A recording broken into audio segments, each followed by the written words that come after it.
بسم الله الرحمن الرحيم. السلام عليكم ورحمة الله وبركاته.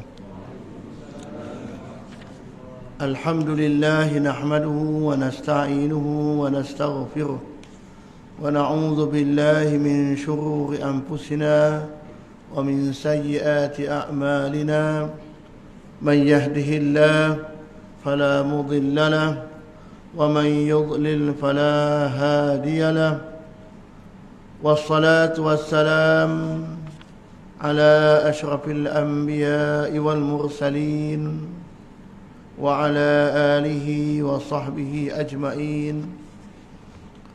رب اشرح لي صدري ويسر لي أمري واحلل عقدة من لساني يفقه قولي. أما بعد. Seperti seluruh ahli jawatan surau, Haji Ramli selaku imam pagi ini, sahabat-sahabat, tuan-tuan, puan-puan yang dirahmati Allah sekalian. Pertama, kita panjatkan kesyukuran yang tidak terhingga kepada Allah Subhanahu wa ta'ala, memberi kita keizinan, kekuatan untuk sama-sama kita hadir ke rumah Allah. Sama-sama kita solat jemaah. Mudah Allah berkati dan istiqamahkan kita hingga akhir hayat kita untuk sentiasa melakukan solat jemaah di rumah-rumah Allah, insya-Allah. Apa khabar semua, sihat ya? Alhamdulillah. Hari ini kita baca kalau sempat 3 buah hadis Rasulullah sallallahu alaihi wasallam yang berkaitan dengan jalan-jalan kebaikan.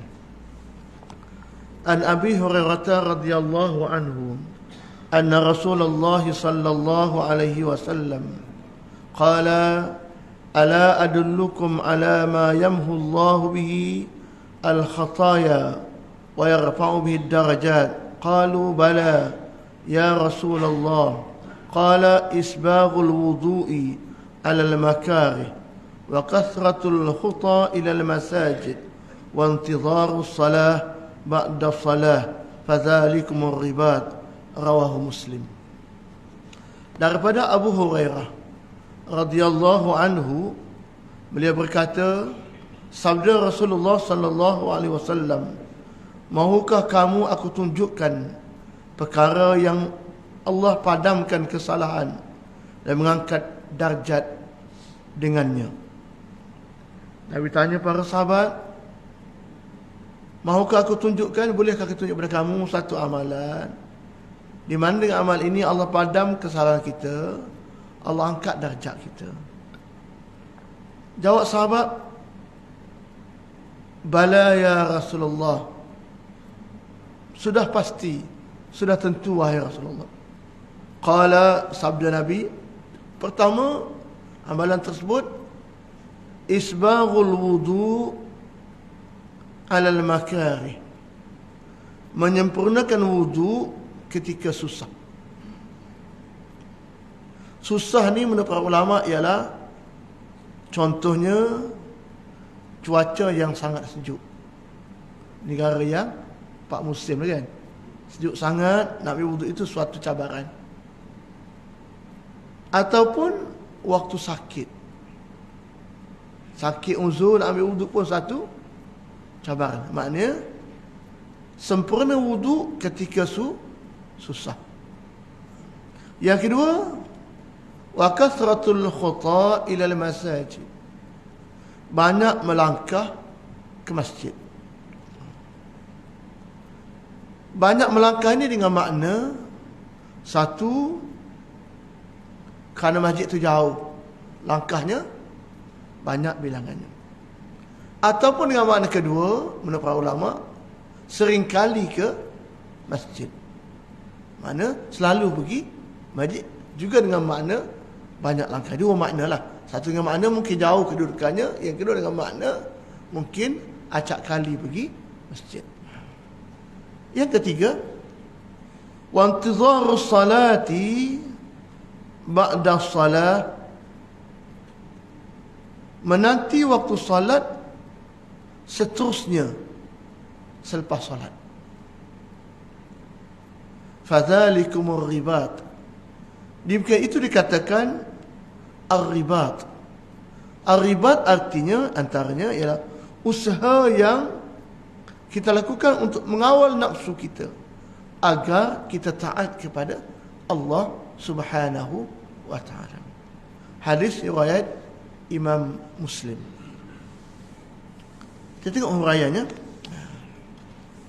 Perbuatan hadis ini memperlihatkan kebijaksanaan Rasulullah sallallahu alaihi wasallam dan mengajar para sahabat. Baginda sallallahu alaihi wasallam bertanya kepada para sahabat tentang satu soalan yang baginda tahu jawapan yang akan diberi. Tetapi itulah teknik bijak yang baginda gunakan untuk menarik perhatian insan kerana apa yang akan diperkatakan. Ini satu metod, satu cara yang digunakan untuk menarik para sahabat mendengar, ambil berat tentang apa yang Nabi nak cerita. Metod soal. Nak tak aku cerita pada kamu amalan-amalan, dengan amalan ini dosa terampun, rahmat akan darjat akan diangkat. Jadi ini bentuk soalan. Yang Nabi dah tahu, pasti sahabat akan jawab ya. Tapi Nabi buat dalam bentuk soal jawab untuk menarik para sahabat agar memberi perhatian dan berat apa yang Nabi nak cerita nanti. Boleh berkata amalan begini-gini terus kan. Tapi saya mulakan dengan metod tanya dulu. Itu satu cara kan. Satu cara dalam kita mengajar untuk memastikan orang mendengar itu lebih memberi perhatian. Satu ya. 3 amalan, tengok satu persatu ya. Satu amalan pertama, menyempurnakan wudu ketika susah.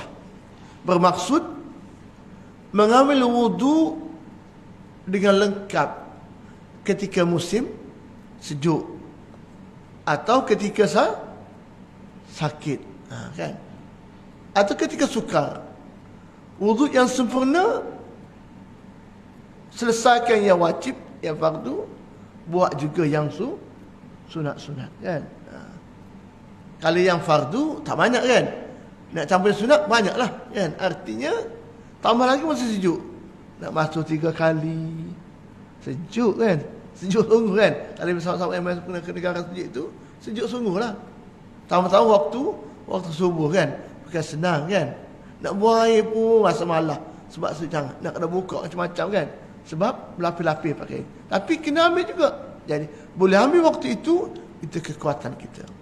Apabila seorang insan menyempurnakan wuduknya dalam keadaan susah dan sukar bagi jiwanya, maka perbuatan itu menunjukkan kesempurnaan iman yang menyebabkan Allah Subhanahu wa taala mengangkat darjat hamba itu dan memadamkan kesalahannya. Jadi besar amalan mengambil wuduk yang sempurna. Apatah lagi kita boleh sentiasa ada wuduk dalam kehidupan kita. Sebab itulah Bilal bin Rabah, antara amalannya ialah selepas ambil wuduk selalu solat sunat 2 rakaat. Solat sunat wuduk tak pernah beliau tinggal. Jadi ini bukan suatu yang senang untuk menjaga wuduk yang sempurna. Bukan kerana nak sembahyang saja, tapi nak jaga kita sentiasa ada wuduk. Itu satu amalan yang boleh sama-sama kita cuba hayati dalam kehidupan kita. Serta tambah pula dalam keadaan yang sukar kan, yang sakit lagi lah kan, dengan wayarnya, dengan apanya, masuk bilik air bawa kan, air tu kan. Jadi susahlah, tapi boleh buat juga. Itu kekuatan kita nak jaga amalan kita, nak jaga iman kita. Itu kekuatan itu Allah gancari, Nabi gancari dengan diampunkan dosa, dia angkat darjat kita. Itu yang pertama. Yang kedua, banyak melangkah ke masjid, banyak berjalan ke masjid. Bermaksud seorang insan yang berulang-alik ke masjid pada waktu salat fardu, walaupun masjid itu jauh. Jadi kekuatan kita nak pergi solat jamaah. Dekat atau jauh, tetap kita boleh sampai. Contoh, kita musafir. Kita set terus musafir. Waktu solat tempat ni jam berapa? Tengok handphone ada kan? Tengok.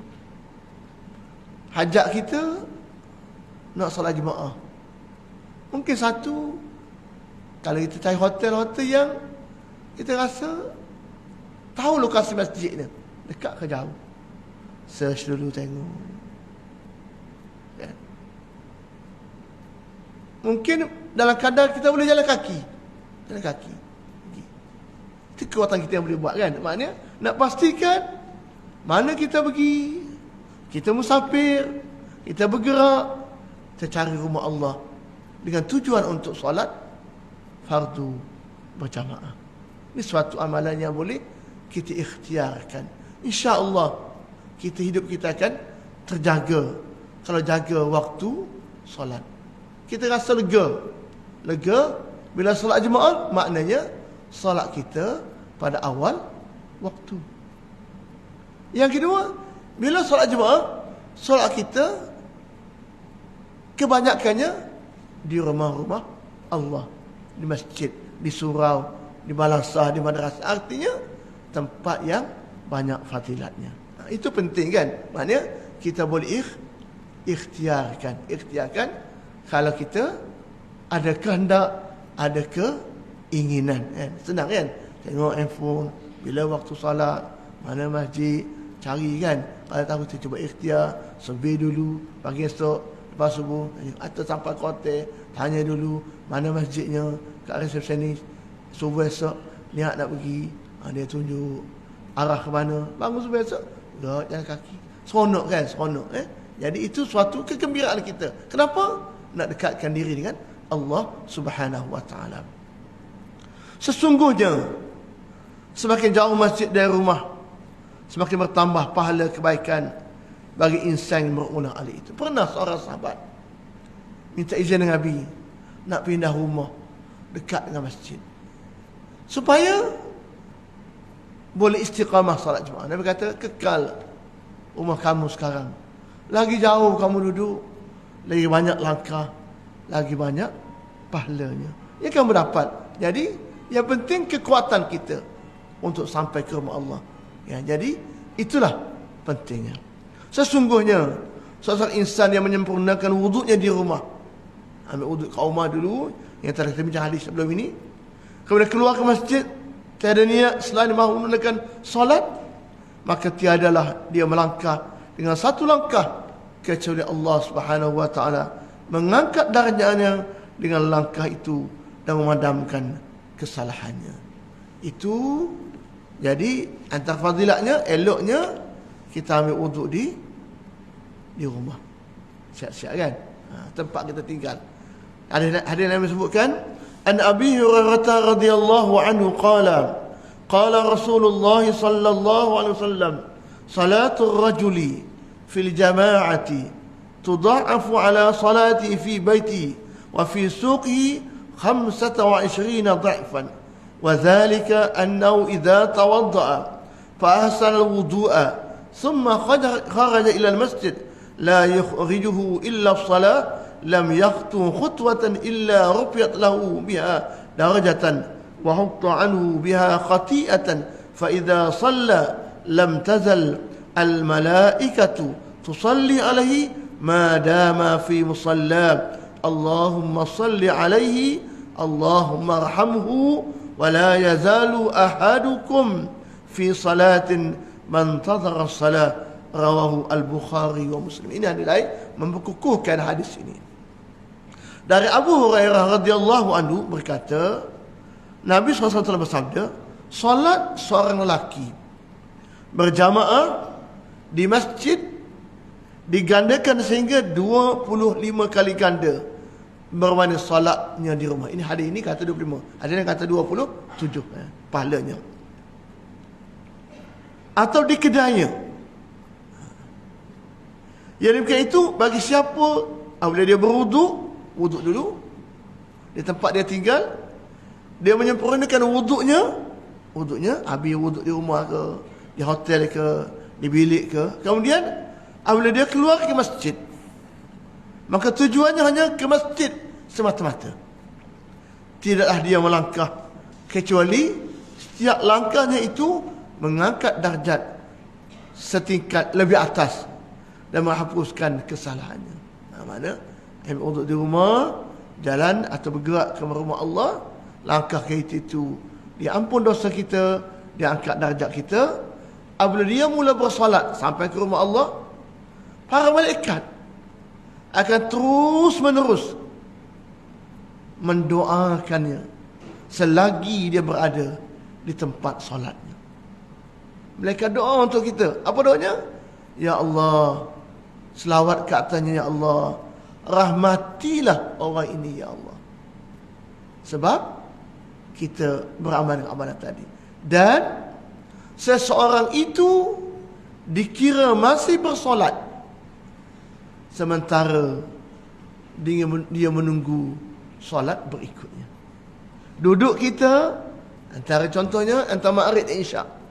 Lepas maghrib tak balik, kuliah pun tak ada, duduk baca Quran, zikir. Duduk kita itu seolah-olah kita dikira masih bersolat dari segi fadilatnya. Maknanya besar fadilat kita berada di rumah Allah Subhanahu wa ta'ala. Hadis yang kedua yang memkuat hadis ini, an Abi Hurairah radhiyallahu anhu anin Nabi sallallahu alaihi wasallam qala man ghada ila al-masjid wa raha a'adda Allahu lahu fil jannah nuzulan kullama ghada aw raha. Rawahu al-Bukhari wa Muslim. Dari Abu Hurairah radhiyallahu anhu berkata, Nabi sallallahu alaihi wasallam telah bersabda, barang siapa yang keluar, pergi dan kembali dari masjid, unaliklah, nescaya Allah sediakan baginya sebuah rumah di syurga setiap kali dia keluar pergi dan kembali dari masjid. Ini hari lain besar lagi pahalanya, dapat sebuah rumah dalam syurga. Apa amalannya?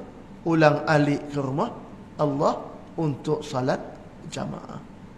Itu beberapa hadis fadilat kita melangkah ke rumah Allah, kita melangkah ke masjid, kita melangkah. Ini kekuatan rohani yang Nabi cerita pada kita. Nabi cerita untuk memiliki kekuatan bahawa kita kena pergi ke rumah Allah.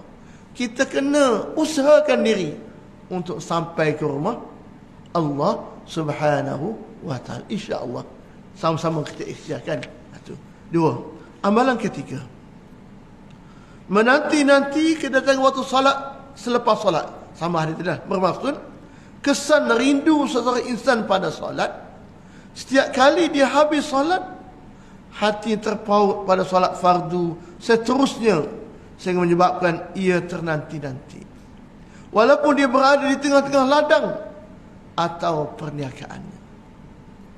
Kalau orang yang istiqamah solat, dia buat kebun ke, dia buka kedai ke, dia jaga solat. Dia jaga solat kan? Jaga solat. Dia set dah. Hari ni waktu solat ku apa. Jadi setiap waktu solat itu dia dah prepare untuk bergerak. Untuk bergerak ke mana kan. Setengah kedai itu, setengah pasar tutup dengan plastik kan. Tutup barang plastik. Mana tuan dia? Pergi solat Jumaat di surau tepi pasar. Ada kan? Tutup plastik, pergi solat. Setengah buat kebun kan, buat kebun. Belum Zuhur, kait sawit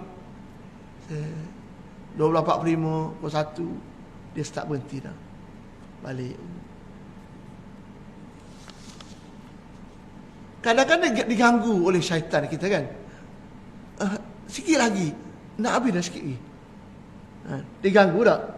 Kita pun apabila standar lagi tu, sikit lagi. Gangguan tu tak ada kan? Tengah-tengah nak pergi solat, ramai pula orang datang nak beli barang kita. Itu cabaran kita ada kan? Ini kekuatan, bukan senang kan? Bukan. Ini dapat duit. Yang ni duit tak dapat. Ni dapat dunia, ini tak. Jadi ini semua cabaran. Jadi kita boleh ikhtiar, boleh buat, itu kekuatan. Jadi orang pernah buat, dia rasa keseronokan, dia rasa kegembiraan. Kan? Macam kita musafir juga lah. Balik kampung ke, kita buat kereta, kita set dah depan ni masjid. Sampai tak? Agak-agak boleh sampai, berhenti dulu. Kalau pergi lagi, lambat dah, berhenti dulu. Mungkin 20 minit lebih awal, tak apa, berhenti dulu, berjalan. Saya boleh musafir Maghrib lah, Maghrib yang paling. Maghrib ni antara gelap cerah, antara gelap dengan cerah kan, gelap. Jadi baik kita berhenti bermandi, kita baik kita jamak takdim lah, biasa lebih senang kan, kan lebih seronok, senang habis kereta. Tak salah jamak takhir, tapi bila Maghrib tu antara gelap dengan cerah. Tak masalah kalau hujan pula kan, gelap. Jadi baik kita set berhenti dulu, kita solat dulu kan? Itu kekuatan yang mesti kita ada. Seronok kita solat itu. Sikap ini menunjukkan tahap keimanan, kecintaan, kerinduannya terhadap solat yang agung itu, seperti yang diputuskan oleh baginda sallallahu alaihi wasallam, wa ju'ilat qurratu aini fi salati, dan solat itu dijadikan untukku sebagai penyejuk hati. Qurrati ainin. Solat itu tenang. Solat itu seronok, lega lepas solat rasa. Tapi kalau kita tak biasa buat, kita rasa lagi tangguh-tangguh lah sekali. Dekat nak habis waktu, baru solat.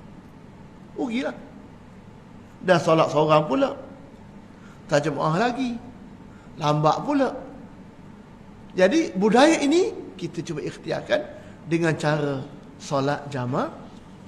Kan? Jadi kerinduan yang kedua, menanti waktu solat berikutnya lepas solat sebelumnya. Itu satu amalan yang disebut yang boleh mengangkat darjat kita, yang boleh mengampuni dosa kita. Dan dalam disebutkan wa rajulun, ada 7 golongan yang akan berada di bawah arasy Allah. Salah satunya wa rajulun qalbuhu mu'allakun bil masajid, lelaki yang hatinya sentiasa tergantung, sentiasa terpaut pada masjid. Ingat rumah Allah, rindu rumah Allah. Untuk apa? Antaranya solat jamaah. Itu tanda kita ada sedikit kekuatan keimanan kita kepada Allah Subhanahu wa ta'ala. Itulah kita nak tanam dalam jiwa kita, biar rasa seronok, rasa gembira. Satu, boleh sampai rumah Allah. Dua, boleh solat jamaah. Yang ketiga, boleh solat pada awal waktunya. Itu yang kita boleh bina kan. Perbuatan menanti-nanti kehadiran solat selepas solat dan hati terpaut pada masjid adalah antara perkara yang menyebabkan Allah Subhanahu wa ta'ala mengangkat darjat seseorang dan memadamkan kesalahannya. Nabi sebut penutup adanya sabda Nabi, fadzalikumur ribat.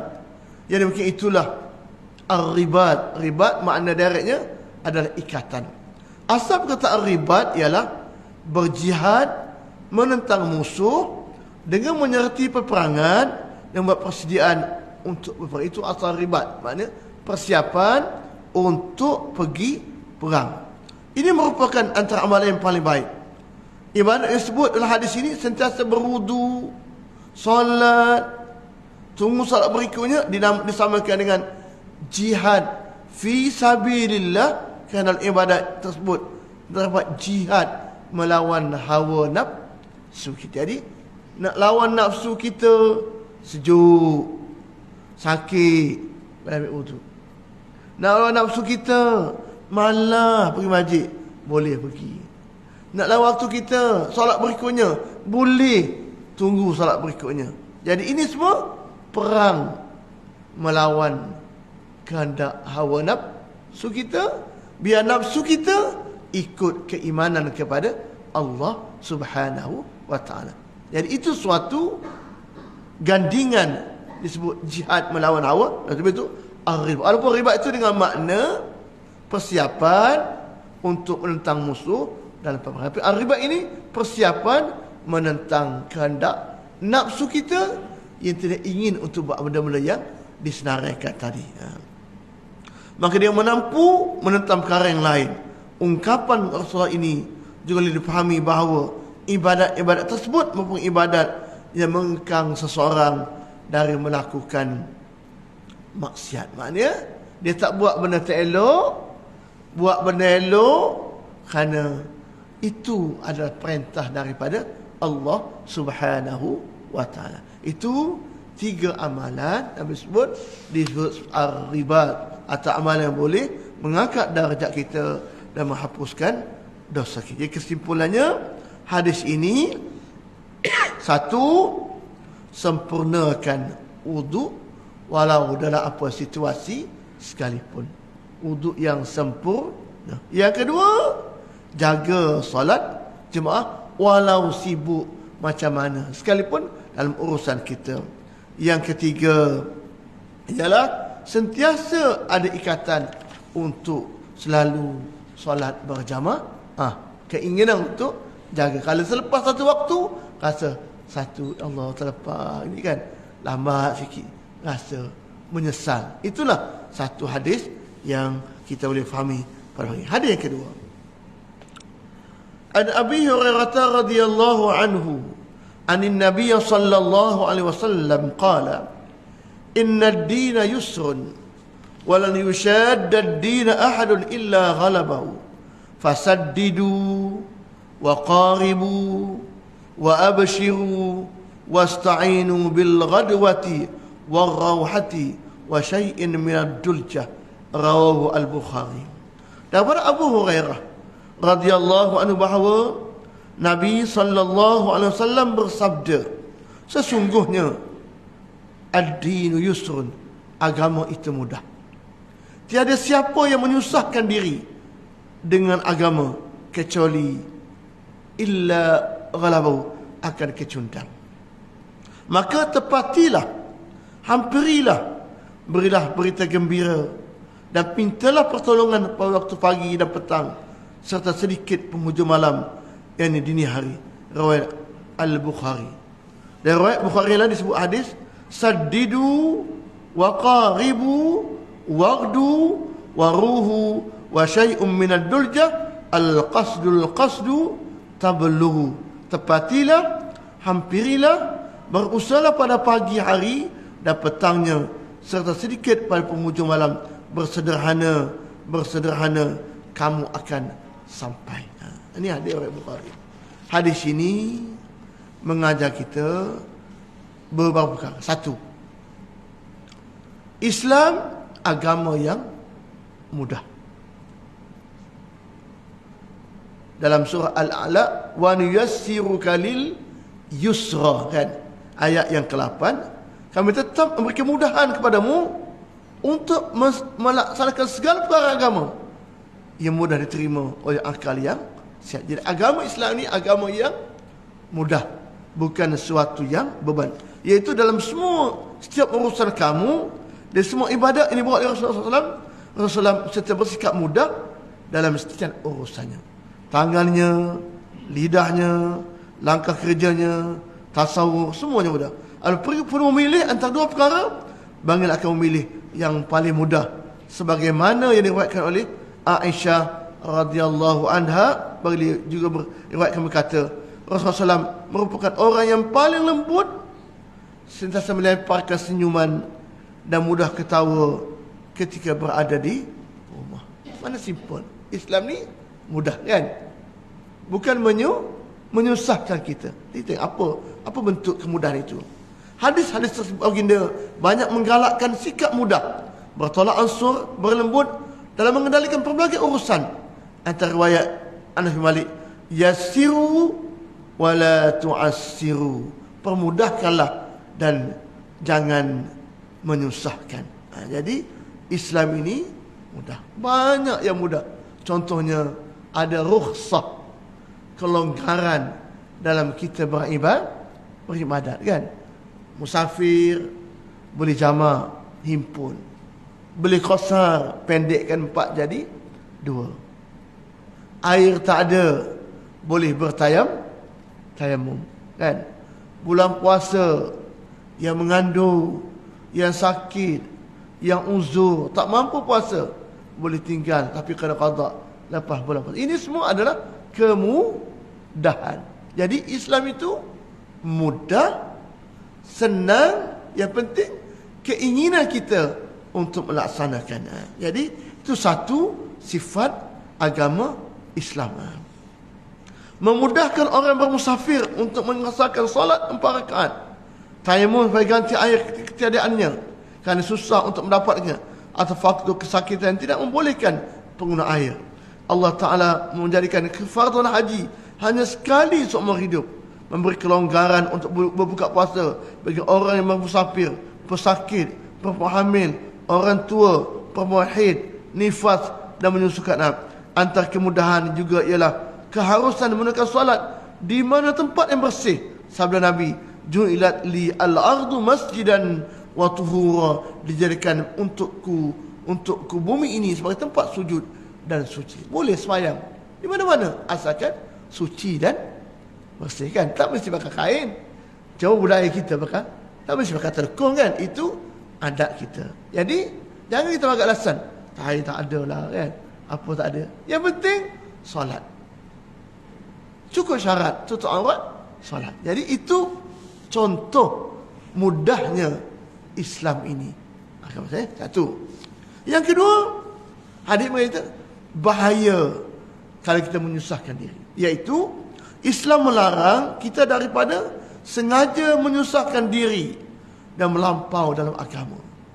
Hadis Ibn Abbas diriwayatkan oleh Nabi SAW, halakal mutamatti'una qalaha thalathan, musnahlah orang yang keterlaluan. Bagaimana menyebutnya 3 kali. Susah kalau orang yang melampau dalam urusan agama. Apa contohnya? Orang yang keterlaluan ialah orang yang berlebih-lebihan dalam perkara yang tidak perlu.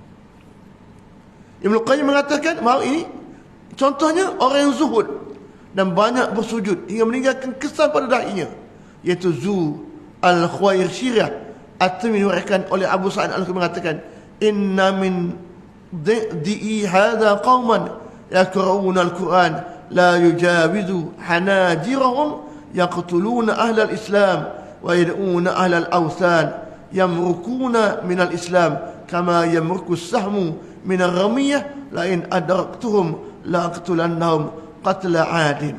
Sesungguhnya daripada keturunan lelaki ini akan muncul kaum yang membaca Al-Quran hanya setakat dia tekak di leher mereka saja. Mereka membunuh orang Islam, membiarkan penyembah berhala. Mereka keluar daripada Islam seperti anak panah ini keluarkan daripada binatang buruan. Kalau aku sempat dengan mereka, nescaya aku bunuh mereka seperti pembunuhan. Ini sikap keterlaluan dan menyebabkan tergamak untuk menyanggah Nabi SAW dan memandang hina muslimin hingga sanggup menghunus pedang, menumpah dengar, sedangkan dia pada zahirnya amat zuhud dan paling kuat beribadat, tapi dalam masa yang sama dia adalah orang yang paling jauh dari Allah Subhanahu wa ta'ala. Mudah nak bunuh orang lain kan, mudah nak bunuh penyembah berhala. Jadi terlampau ganas. Ini dianggap sebagai orang yang menyusahkan diri dalam amalan beragama. Jadi Islam bukan agama teroris, bukan agama untuk membunuh segala benda.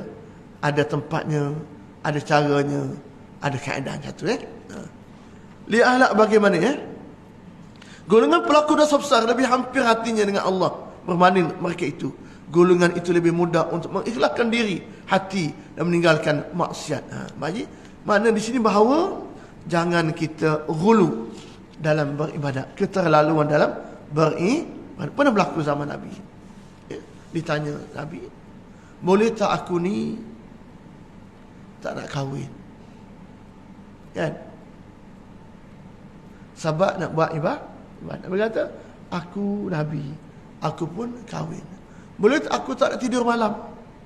Nak bangun malam buat ibadahnya. Nabi kata, aku tidur, aku bangun malam. Boleh tak aku nak puasa hari-hari? Nabi kata, aku ada hari buka, ada hari aku puasa. Maknanya, jangan ada keterlaluan dalam kita beribadah sampai merosakkan diri kita. So, itu ada kaedah, ada caranya dalam beribadah. Itu satu yang Nabi suruh ada. Jadi kesederhanaan dalam urusan kita beribadat kepada Allah Subhanahu wa taala, dan Islam itu mudah dan tidak menyusahkan diri kita dalam setiap ibadatnya. Yang ketiga ialah sederhana. Ada yang sederhana dalam semua perkara, dalam semua urusan kita. Contohnya, yang ada yang panjang saya baca maknanya. Sederhana dalam baca Quran. Saya pernah berpuasa sepanjang tahun, baca seluruh Al-Quran setiap malam. Lalu Rasulullah bersabda kepadaku, betulkah engkau berpuasa sepanjang tahun? Atau baca seluruh Al-Quran dalam satu malam? Saya menjawab, betul wahai Nabi Allah. Saya berbuat demikian kerana mahukan kebaikan.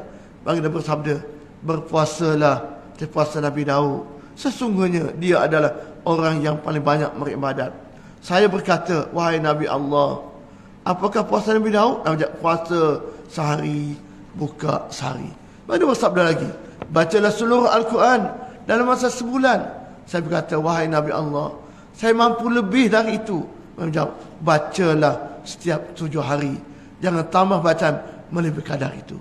Kerana Nabi Abdullah bin Amr berkata, apabila aku keterlaluan, maka ia akan menyusahkanku. Abdullah berkata lagi, Nabi SAW berkata kepadaku, sesungguhnya engkau tidak tahu, mungkin umurmu panjang, maka saya menjadi seperti dikatakan Nabi SAW, apabila sudah tua, saya berharap saya sangat jika saya menerima kelonggaran diberikan oleh Nabi SAW. Artinya, boleh istiqamah dalam amalan kita sampai akhir hayat kita.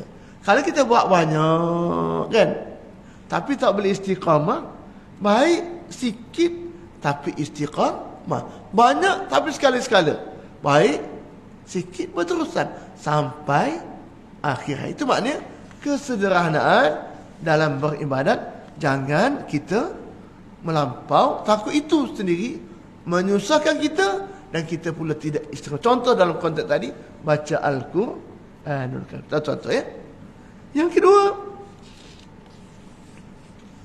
sederhana dalam makan, minum dan pakaian. Nabi bersabda, Nabi Amr bin Shu'aib, daripada bapanya, daripada datuknya, bahawa Rasulullah SAW bersabda, kulu washrabu wa tasaddaqu wa albisu fi ghairi makhilatin wala sarfin, innallaha yuhibbu an tura nikmatu ala abdi.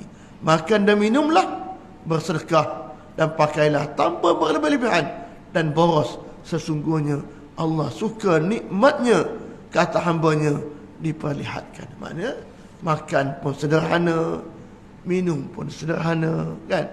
Boleh sedekah, boleh pakai baju yang sederhana, dan belanja pun tidak terlampau boros.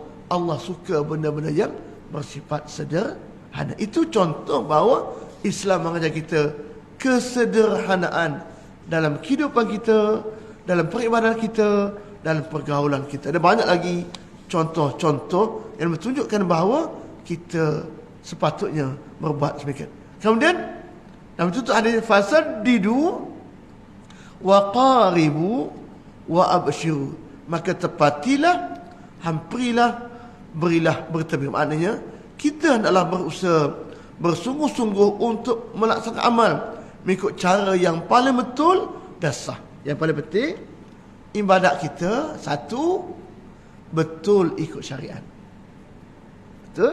Ikut apa yang namanya. Yang kedua, niat kita mesti kerana Allah Subhanahu wa ta'ala, ikhlas. Kerana Allah buat benda yang tepat menurut syariat. Jika kita tidak mampu sampai ke tahap sempurna, kita adalah berusaha untuk menghapiri tahap yang paling betul. Jika kita bersalah, kita bertaubat. Jika tersilap, kita beristighfar. Kita hendaklah menggunakan waktu-waktu yang diberkati dan masa-masa aktif, lepas subuh, lepas salat asar, kedua-duanya waktu yang paling baik. Nabi sebut, Allahumma barik li ummati fi bukuriha, ya Allah, berkatilah umatku pada waktu paginya.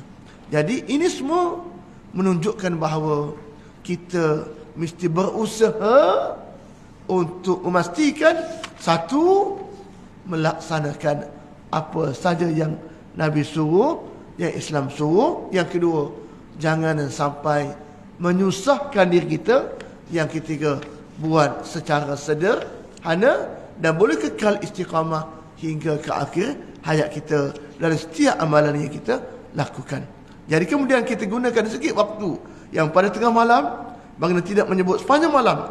Selepas itu kita adalah berasa tenteram dengan janji baiknya selagi kita berusaha melakukan perkara yang betul dan menghampiri tahap yang sempurna. Jadi pengajarannya, hadis ini mengajar kita Islam agama yang sempurna, menyeluruh dan tidak menyusahkan kita. Jadi Islam meliputi setiap kehidupan kita, ada anjuran Islam. Namun ia tidak menyusahkan kita, kan? Kita sebut contoh lain. Atau contoh lain, prinsip Islam tutup aurat. Fashion macam mana, bentuk pakaian berbeza, kan? Ikut budaya, ikut bangsa. Kita baju Melayu, baju kurung. Prinsipnya tutup aurat. Orang Cina pakaiannya dia, kan? Bangsa lain tapi prinsipnya tutup aurat. Cuma ada pakaian sunnah yang dipakai, kita pakai juga jubah ke, kan? Itu dianggap pakaian sunnah. Artinya itu contoh mudahnya Islam ini. Bersederhana dalam setiap urusan, itu tuntutan yang Islam tuntut. Mana? Buat benda wasatiyah, sederhana, tidak terlampau kurang dan tidak berlebih-lebihkan. Biar boleh istiqamah dalam setiap kita buat sampai ke akhir hayat kita. Itu anjuran. Jadi itu dua perkara. Yang ketiga, berlebih-lebihan dan keterlaluan dalam agama boleh mendatangkan bahaya ke atas individu dan jemaah Islam, kan?